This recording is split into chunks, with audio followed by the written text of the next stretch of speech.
Praise the Lord. प्रभु को बहुत बहुत धन्यवाद दिए कि सुंदर सुजोग समय और जीवन देथिबा निमंते। तो मु बेसी समय नबा पाई चाहू नै। मोर प्रिय लोक माने जे प्रकार के आमे पवित्र लोक माने जे प्रकार के आमे पापी थिलु किंतु परमेश्वर आम मान को उद्धार करी पवित्र करी रखी अछंती। तो मु कहबा पाई चाहे आजिकाली जो युवा युवती भाई भौणी माने अछंती जे प्रकार की मु भी गोटे यूथ। तो मु कहबा पाई चाहे जदि आमे देखबु आदि पुस्तक रो प्रकाशित वाक्य जाए तो सेठी गोटे गोटे विषय रे ही बहुत महत्वपूर्ण लिखाई छी। सेटा कोन कि व्यभिचार रू पलायन करो।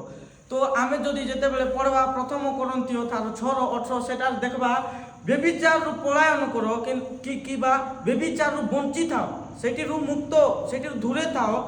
जेते भी आमे माने पाप करूचु आपण माने हो कि मु हो आमे जदि पाप करूचु से सब पाप आम मान कर शरीर रू बाहर रहउची किंतु जो पाप आमे व्यभिचार करूचु से पाप जो व्यभिचार से आम मान कर शरीर विरुद्ध रे से पाप होउची। हालेलुया। तो आम मान कर जो शरीर होची सेटा नै कि आमे मान नै कि कृष्ण करो कोन ओटू कृष्ण करो कोन देह ओटू। तो आमे नै कि कृष्ण को भी अशुद्ध बोले कृष्ण को भी अशुद्ध करला परी आमे नै कि कार्य करलोचु। हालेलुया। तो मु कहबा पाई चाहे जे प्रकार की यात्रा पुस्तक 20:14 लिखाई होची सेठी लिखाई छी व्यभिचार करो नाही। आउ जदि आइबु यीशु ख्रीष्टंकर जो स्टेटमेंट जदि देखबु माथ्यू 5:28 सेठी लिखाई छी कि तमे जदि को स्त्री को क्रूदृष्टि रे देखुछो तो ताहेले तुम हृदय तमे व्यभिचार करियोछो।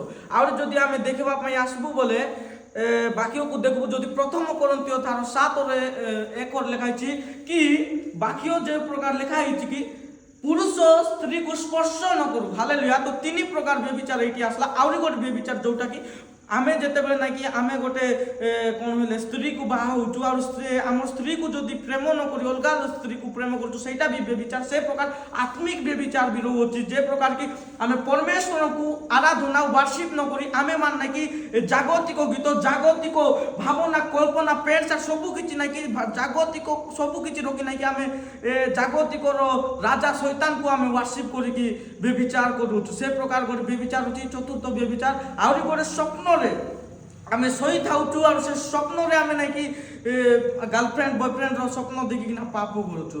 तो जेते बेले आमे देखबु जदि परमेश्वर को इच्छा जे प्रकार की गोटे कथा कहि मु समाप्त करबा पे चाहू अछि मोर प्रिय पवित्र लोक माने कि जे प्रकार आमे जदि देखबा माथ्यू 7:21 रे लिखाई अछि कि जदि आमे देखबा बोले पृथ्वी रे जेते भी हिंदू मुस्लिम सिखिज्म बुद्धिज्म और कोन हेले क्रिश्चियनिटी जेते भी धर्म लोक जेते भी एथिस्ट लोक माने अछन से मान को जदि देखबा पई जीवु तांकर भीतर गोटे इच्छा से इच्छा कोन कि आमे स्वर्ग रे जीवु।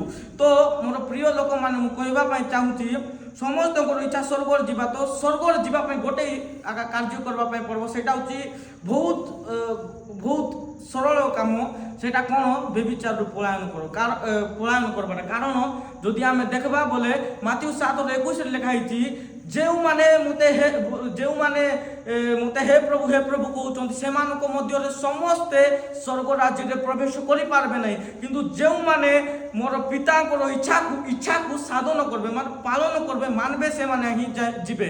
तो परमेश्वर को इच्छा जदि आमे देखबु प्रथम थिस्सलुनिके 4:3 सेट लिखाई छी तुमे व्यभिचार करो नाही और पवित्र रे रहो तुमे व्यभिचार रू बंचो एटा ही परमेश्वर को इच्छा। हालेलुया। मोर प्रिय लोक माने आज आमे माने मोबाइल द्वारा और निजर भावना द्वारा नाना प्रकार भावना नाना प्रकार पाप रे नै कि आमे लुप्त होई होचु। आमे जदि परमेश्वर को आराधना न करी अलगा जिंस को आराधना करचु समय दउचु सेटा भी गोटे व्यभिचार होते। तो मोर प्रिय भाई और भौणी माने जदि स्वर्ग रे जीवा पई इच्छा प्रभु को सहित रहबा पई इच्छा तो मु कहबा पई चाहूची व्यभिचार को मार देबार अछि। आम मान को अभिलाषा को मारी की जे प्रकार की कोलोसियो 3:5 लिखाई छी निजर अभिलाषा को मारी दियो निजर अभिलाषा निजर व्यभिचार बोले निजर भावना निजर पाप को मारी दियो जे प्रकार यीशु ख्रीष्ट निजर रक्त द्वारा आम मान को पाप को मार देले। हालेलुया।